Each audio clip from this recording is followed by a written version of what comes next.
Malabar home appliances and home needs Pandikkad മേലിയങ്ങാടിയിൽ പ്രവർത്തനം ആരംഭിച്ചിരിക്കുന്നു. മലബാറിന്റെ 2 ഷോറൂമുകളിലും വമ്പൻ ഓഫറുകൾ ഒരുക്കിയിരിക്കുന്നു. എല്ലാ പർച്ചേസിനും 5% മുതൽ 60% വരെ ഡിസ്കൗണ്ട്. ഛത്തീസ്ഗഡിൽ കന്യാസ്ത്രീകളെ അറസ്റ്റ് ചെയ്ത് തടവിലാക്കിയ നടപടിക്കെതിരെ കരുവാരക്കുണ്ട് ഹോളി ഫാമിലി ഫെറോന ദേവാലയം പ്രതിഷേധ റാലി നടത്തി.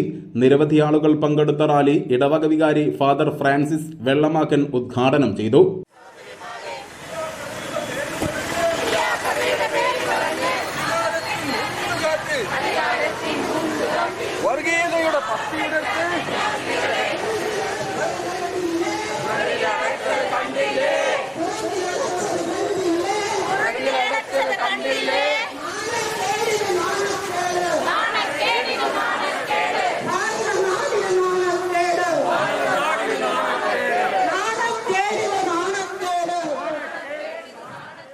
മതപരിവർത്തനം, മനുഷ്യക്കടത്ത് എന്നിവ ആരോപിച്ച് ഛത്തീസ്ഗഡിൽ മലയാളി കന്യാസ്ത്രീകളെ അറസ്റ്റ് ചെയ്തതിൽ പ്രതിഷേധിച്ചാണ് കരുവാരക്കുണ്ട് തിരുകുടുംബ ഫെറോനയുടെ നേതൃത്വത്തിൽ പ്രതിഷേധ റാലി നടത്തിയത്.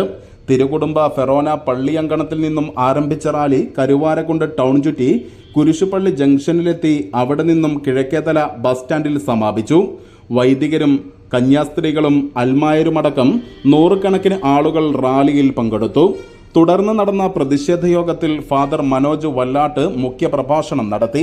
നാനാജാതി മനുഷ്യർ സഹോദരങ്ങളെപ്പോലെ ജീവിക്കുന്ന ഇന്ത്യയിൽ വർഗീയവാദികൾ ന്യൂനപക്ഷങ്ങളെ വേട്ടയാടുകയാണെന്നും സാമൂഹ്യ സേവനത്തിനായി സ്വയം സമർപ്പിച്ച 2 കന്യാസ്ത്രീകളെയാണ് മനുഷ്യക്കടത്ത് നടത്തുന്നുവെന്ന് ബജ്രംഗളിന്റെ സത്യവിരുദ്ധമായ പരാതിയെ തുടർന്ന് ഛത്തീസ്ഗഡ് പോലീസ് അറസ്റ്റ് ചെയ്ത് ജയിലിൽ അടച്ചതെന്നും അദ്ദേഹം പറഞ്ഞു.